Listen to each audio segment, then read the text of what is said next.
JKP RPF की जो हम इम्पोर्टेंट क्वेश्चन सीरीज स्टार्ट कर चुके थे या जेकेएसएसबी की इम्पोर्टेंट एमसीक्यू सीरीज स्टार्ट कर चुके थे उसे कंटिन्यू करने जा रहे हैं। 200 के करीब क्वेश्चंस हम लास्ट की वीडियो में डिस्कस कर चुके थे, आज आगे कंटिन्यू करने जा रहे हैं। 201 तक जो क्वेश्चन है हमने कल की वीडियो में डिस्कस कर रहे थे। अगर इससे पहले वाली वीडियोज़ नहीं देखी है, प्लेलिस्ट में जाकर आप वीडियोस देख सकते हो।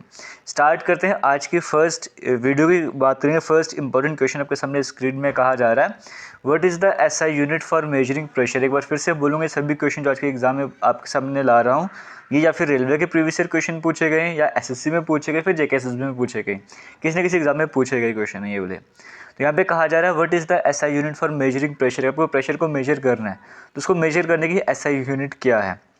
देखो, अगर कैंडेला की बात करेंगे ये होता है ल्यूमिनस इंटेंसिटी की, केल्विन हमारे पास टेम्परेचर का आ जाएगा, एम्पियर हमारे पास करंट का आ जाएगा, और पास्कल की बात करेंगे ये प्रेशर का हो जाएगा। न्यूटन पर मीटर स्क्वायर बोलो या पास्कल बोलो, एक ही बात है। ऑप्शन नंबर डी यहाँ पर करेक्ट आंसर हो जाएगा।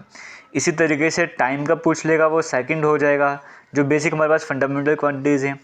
टाइम का क्या हो जाएगा, सेकंड हो जाएगा। फिर जैसे आपसे पूछेगा लेंथ का क्या हो जाएगा तो वो मीटर हो जाएगा। मास का क्या हो जाएगा, किलोग्राम हो जाएगा। फोर्स का बोलेगा तो न्यूटन हो जाएगा। लेकिन ये बेसिक में नहीं है, बट हाँ फोर्स की मैं बात करूँगा क्योंकि कन्फ्यूजन हो जाता है फोर्स और मास में। फोर्स के सही यूनिट न्यूटन हो जाएगी। उसके जैसे टेम्परेचर आपको मैंने बता दिया केल्विन हो जाएगा।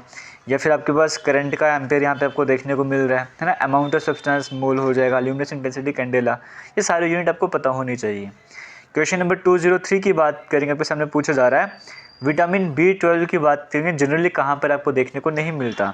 4 तरह के ऑप्शन आपको दिए गए हैं, आपको बताना है विटामिन B12 की बात करेंगे इसकी प्रेजेंस किस में नहीं होती है, आपसे ये पूछा गया है। तो देखो, विटामिन B12 की बात करेंगे, इसमें होता है, इसमें भी होगा, इसमें भी होगा। आपको जो प्लांट्स फूड होते हैं, प्लांट प्रोडक्ट होते हैं, वहाँ पर विटामिन B12 जनरली देखने को नहीं मिलता है। तो इसका मतलब ऑप्शन नंबर 3, बाकी फिश मिल्क वगैरह सब में देखने को, दूध वगैरह के बने प्रोडक्ट सब में देखने को मिलेगा, लेकिन जो है वो प्लांट फूड में देखने को नहीं मिलता। ऑप्शन नंबर सी यहाँ पे करेक्ट आंसर हो जाएगा। विटामिन B12 की अगर हम ऐसे जनरली बात भी कर लें तो आप सभी को पता होगा विटामिन B12 के बारे में, एक फैट सोल्यूबल एक वाटर सोल्यूबल विटामिन होते हैं। ये जो विटामिन B12 है ये वाटर सोल्यूबल विटामिन की कैटेगरी में आ जाता है, और जनरली ये इसमें कोबाल्ट वगैरह देखने को मिलते हैं, इसलिए इसके जो कंपाउंड्स है कोबालमाइन के नाम से भी जाने जाते हैं। मेन इसमें कोबाल्ट देखने को मिलता है। आगे चलेंगे, क्वेश्चन नंबर 204 की बात करेंगे। कहा जा रहा है what is the generic name of calcium sulphate hemihydrate.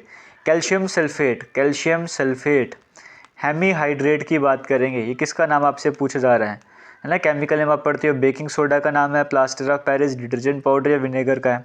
तो प्लास्टर ऑफ पेरिस जो आप सभी ने यूज़ करा होगा, देखा होगा आपने प्लास्टर ऑफ पेरिस इवन यहाँ पर। तो पीओपी की बात करेंगे, इसका नाम होता है calcium sulphate hemihydrate. Option number B यहाँ पर करेक्ट आंसर हो जाएगा। वीडियो सही लगे तो वीडियो शेयर जरूर कीजिएगा।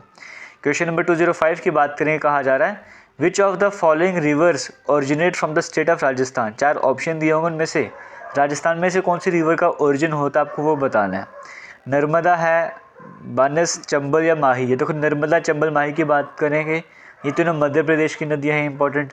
बनस की बात करेंगे, ये राजस्थान हो जाएगा, जो अरावली रेंज से निकलती है। ऑप्शन नंबर बी यहाँ पे करेक्ट आंसर हो जाएगा। चलिए नेक्स्ट क्वेश्चन की बात करेंगे। कहा जा रहा है who was the ruler of Delhi सल्तनत when Ibn Battuta came in India. Delhi सल्तनत का रूलर, पहले बात तो ये है कि जब इब्न बतूता की इंडिया में एंट्री हुई थी तब दिल्ली सल्तनत का टाइम पीरियड चल रहा था। पहले तो ये आपको पता होना चाहिए, वो क्वेश्चन में हिंट दी है। फिर उसके बाद यहाँ पे क्या रहता है कि जब इब्न बतूता की एंट्री हुई इंडिया में तब दिल्ली सल्तनत का रूलर कौन था। 4 तरह के ऑप्शन दिए गए। 1333 का वो टाइम था, और 1325 के बाद से किसका टाइम पीरियड चल रहा था, मोहम्मद बिन तुगलक। तो ऑप्शन नंबर डी यहाँ पे करेक्ट आंसर हो जाएगा। तो ये इब्न बतूता आया कौन सी साइड से था, मोरक्को वाले साइड से आया था। तो ये इन्फॉर्मेशन बेसिक सी पता होनी चाहिए, एग्जाम में पूछे गए क्वेश्चन है। In which year did India host the Commonwealth Games. India ने कौन से ईयर कॉमनवेल्थ गेम होस्ट करी थी, आपसे पूछा जा रहा है। इन 4 ऑप्शन के अकॉर्डिंग आपको बताना। देखो, इंडिया ने, अगर न्यू दिल्ली की बात करें या इंडिया की बात करो, जो होस्ट करा था वो 2010 में करा था। और ये इवेंट एशिया का भी इवेंट सेकंड इवेंट था। इससे पहले जो है वो इवेंट जो यहाँ पे कॉमनवेल्थ गेम इससे पहले जो करवाई गई थी वो 1998 का टाइम पीरियड था। तो 1998 के बाद पूरे एशिया की बात करेंगे, 2010 में वो इंडिया में ही हुई थी। तो ऑप्शन नंबर 3 यहाँ पे करेक्ट आंसर हो जाएगा, एग्जाम में पूछा गया क्वेश्चन था। आगे चलते 208 की बात करेंगे। India has engaged actively in the multilateral negotiations in the UNFCC। ये जो UNFCC की बात करेंगे, इसकी फुल फॉर्म क्या है, आपसे वो पूछा जा रहा है। तो 4 तरह के ऑप्शन आपके सामने स्क्रीन में, आप वीडियो को पॉज करके भी देख सकते हो, ऐसे भी देख सकते हो। UNFCCC की फुल फॉर्म क्या हो जाएगी? तो United Nations framework convention climate change, ये ऑप्शन नंबर 3 यहाँ पर जो है वो करेक्ट आंसर हो जाएगा। ये आपको पता होना चाहिए। इसे अडॉप्ट करेगा था 1992 में, से अडॉप्ट करेगा था। क्लाइमेट चेंज की बात करें इसे रिलेटेड यहाँ पे, जैसे कन्वेंशन डिस्कशन वगैरह चलती रहती है। तो ऑप्शन नंबर 3 यहाँ पे करेक्ट आंसर हो जाएगा। और आपको बताना चाहूँगा, आप ऐसे जो भी JKP की तैयारी कर रहा है, करना चाहता है, रेलवे प्रोटेक्शन फोर्स की बात करेंगे या किसी और भी तरह का कोर्स आप ज्वाइन करना चाहते हो, डिस्काउंट चल रहा है। हमारी एप्लीकेशन का लिंक आपको वीडियो के कमेंट सेक्शन में मिलेगा पिन करा हुआ, वहाँ पे जाके एप्लीकेशन इंस्टॉल कर लो, जो भी कोर्स ज्वाइन करना है वो आप ज्वाइन कर सकते हो। और जब मैं ये वीडियो बना रहा हूँ, आपको अपडेट शेयर करना चाहूँगा कि जो स्टूडेंट्स ऑलरेडी कोर्स ज्वाइन कर चुके हैं, जिनको कोर्स ज्वाइन करना है, जैसे JKP का ज्वाइन करना है, RPF वगैरह का ज्वाइन करना है, तो परसेंटेज की लाइव क्लासेस जो है वो मंडे से स्टार्ट होने जा रही है। तो अगर आपने फ्रेश ज्वाइन करना है तो मैथमेटिक्स की लाइव क्लासेस वहाँ पे बिगिनिंग से स्टार्ट होने जा रही है, ज़रूर ज्वाइन कीजिएगा। रेलवे वालों की जो लाइव क्लासेस है वो बिल्कुल बेसिक से स्टार्ट होंगी। नेक्स्ट मंथ यानी कुछ दिनों का टाइम बचा, आपकी क्लासेस स्टार्ट हो जाएंगी। बाकी JKP या बाकी कोर्सेज किसी ने ज्वाइन करने हैं तो उनकी मंडे से परसेंटेज की क्लास यहाँ पे स्टार्ट होने जा रही है।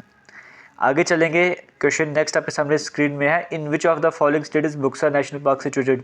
ये नेशनल पार्क आपके सामने कौन से स्टेट में है? तो ये वेस्ट बंगाल में आ जाएगी। ऑप्शन नंबर बी यहाँ पर करेक्ट आंसर हो जाएगा। आगे चलेंगे, क्वेश्चन नंबर 210 की बात करेंगे। कहा जा रहा है पोंगल की बात करेंगे, जो कि हार्वेस्ट फेस्टिवल भी है। ये किसे डेडिकेट करा गया? गॉडेस सरस्वती को, God of fire, goddess Ganga या फिर सन गॉड? तो पोंगल की जब हम बात करते हैं, तमिल कम्युनिटी द्वारा सेलिब्रेट करा जाता है, और जो ये रिलेट करता है वो सूर्य भगवान सन गॉड की बात करें उनसे रिलेट करते हैं। तो ये जनरली जनवरी का मंथ होता है, 14 या 15 जनवरी, तब ये सेलिब्रेट करा जाता है। तमिल न्यू ईयर के तौर पर भी सेलिब्रेट करा जाता है, हार्वेस्ट फेस्टिवल के तौर पर भी सेलिब्रेट करा जाता है। और यहाँ पर जो बेसिकली पोंगल नाम है वो डिश का नाम है ना, जो उस टाइम डिश वगैरह यूज़ की, जो राइस वगैरह की बनी होती है, इस तरह से बॉईल करके कुछ बनाया जाता है। तो ये भी आपको इन्फॉर्मेशन पता होनी चाहिए। ऑप्शन नंबर डी यहाँ पर करेक्ट आंसर हो जाएगा, एग्जाम में पूछा गया क्वेश्चन है। क्वेश्चन 211 की बात करें, कहा जा रहा है बोडो लैंग्वेज की बात करेंगे, मेनली कहाँ पर ये बोली जाती है? असम में, झारखंड में, हिमाचल प्रदेश, फिर कर्नाटका में। तो बोडो लैंग्वेज मेनली इसे कभी कभी बोडो, कभी कभी बोरो के नाम से भी जाना जाता है। यह असम में बोली जाने वाली लैंग्वेज है। Option number A correct answer हो जाएगा। चलिए क्वेश्चन 212 की बात करेंगे। कहा जा रहा है name the first lady president of Indian national Congress. INC की पहली लेडी प्रेसिडेंट का नाम बताना है। 4 ऑप्शन आपके सामने है, सरोजिनी नायडू, इंदिरा गांधी, मैरी कॉम या एनी बेसेंट। तो INC की जो प्रेसिडेंट पहले वो एनी बेसेंट नाम हो जाएगा। कलकत्ता का सेशन था, 19 कौन सा ईयर था वो आप मुझे बता दो। और आपसे पूछा जाए इंडियन ओरिजिन की वुमेन और पहली INC, तो वो सरोजिनी नायडू हो जाएगा। ऐसे क्योंकि सरोजिनी नायडू का जो टाइम पीरियड था वो 1925 का था, है ना। और जो सेशन ये वाला था इनके टाइम पे कानपुर का सेशन था, लेकिन इससे पहले 1900 कुछ में एक सेशन हुआ था कलकत्ता में, तब एनी बेसेंट वहाँ पे बनी थी। इसलिए फर्स्ट वुमेन प्रेसिडेंट हो तो Annie Besant. First women president of Indian origin आएगा, फिर सरोजिनी नायडू टिक करना होता है आपको। ऐसे सिर्फ फर्स्ट वुमेन बोल दिया तो एनी बेसेंट टिक करना होता है। GSAT-31 ये क्या है? आपसे 4 ऑप्शन दिए गए, telecommunication satellite, experimental satellite, polar satellite या नेविगेशनल सैटेलाइट। तो GSAT-31 की बात करेंगे, टेलीकम्युनिकेशन सैटेलाइट है। ऑप्शन नंबर ए करेक्ट है। 2019 में लॉन्च करी गई थी और उसकी जो मतलब 15-20 साल के लिए कुछ ऐसा टाइम पीरियड था, उसके लिए सेट करी गई थी ये। तो ऑप्शन नंबर ए यहाँ पे करेक्ट आंसर हो जाएगा। आगे चलेंगे, नेक्स्ट क्वेश्चन की बात करेंगे 214 की। What is the minimum age to be an eligible voter for Lok Sabha election? अगर आपको लोकसभा इलेक्शन में वोटिंग डालनी है तो कम से कम एज आपकी कितनी होनी चाहिए? 17, 18, सिंपल सी बात है, 18 ईयर्स की एज होनी चाहिए। और अगर लोकसभा का मेंबर बने तो कम से कम 25 ईयर्स की एज आपकी होनी चाहिए। आप मुझे बताओ, अगर आपको राज्यसभा का मेंबर बनना है तो राज्यसभा का मेंबर बनने के लिए मिनिमम एज कितनी होनी चाहिए, वो कमेंट सेक्शन में कमेंट करके बता दो। ये आपके लिए आज का होम टास्क है। चलिए नेक्स्ट क्वेश्चन की बात करेंगे। आपसे पूछा जा रहा है how many stories does Qutub Minar have in Delhi? Qutub Minar Delhi की बात करें, वहाँ पे कितनी स्टोरी बिल्डिंग है? 8, 7, 7 या 5? तो 5 स्टोरीज में जो फर्स्ट स्टोरी है वो कुतुबुद्दीन ऐबक के द्वारा बनाई गई। उसके बाद की जो है वो जो स्टोरीज हैं बाकी 2, 3, 4, 5 इस तरह से वो इल्तुतमिश के द्वारा बनाई गई थी ना। तो ये बेसिक्स इन्फॉर्मेशन आपको पता होनी चाहिए। तो आपको बताना चाहूँगा, वीडियो सही लगे तो वीडियो को शेयर कीजिएगा। अगर कोर्सेज ज्वाइन करना चाहते तो टेलीग्राम अगर ज्वाइन करना चाहते तो टेलीग्राम का लिंक, चाहे कोर्स एप्लीकेशन की बात करें उसका लिंक, सभी लिंक आपको वीडियो के कमेंट सेक्शन में मिलेगा, वहाँ पे जाके ज्वाइन कर सकते हो। और साथ ही साथ अगर किसी तरह की प्रॉब्लम फेस करते हो तो JK लेटेस्ट इन्फो के नाम से हमारा इंस्टाग्राम अकाउंट है, वहाँ पे जाके फॉलो कर सकते हो। और जहाँ तक बात आती है दूसरे YouTube channel defence and SSC exam की, वहाँ पर क्लासेस भी कुछ टाइम से ब्रेक लगी है, वो क्लासेस भी आपको जल्दी ही कंटिन्यू होने जा रही है। अगर आपको defence and SSC exam YouTube channel पर विजिट करना है तो उसका बेनिफिट ये होगा कि JKP की बात करेंगे या आरपीएफ की बात करेंगे, इसकी प्रिपरेशन आपको वहीं पर करवाई जाएगी और कई सारी क्लासेस वहाँ पर ऑलरेडी अपलोड भी करी गई हैं, वहाँ पर जाके आप वीडियोस देख भी सकते हो। बाकी जल्दी वहाँ पर भी क्लासेस स्टार्ट होने जा रही हैं। थैंक यू, जय हिंद। आज की इस वीडियो को करेंगे एंड यहीं पर।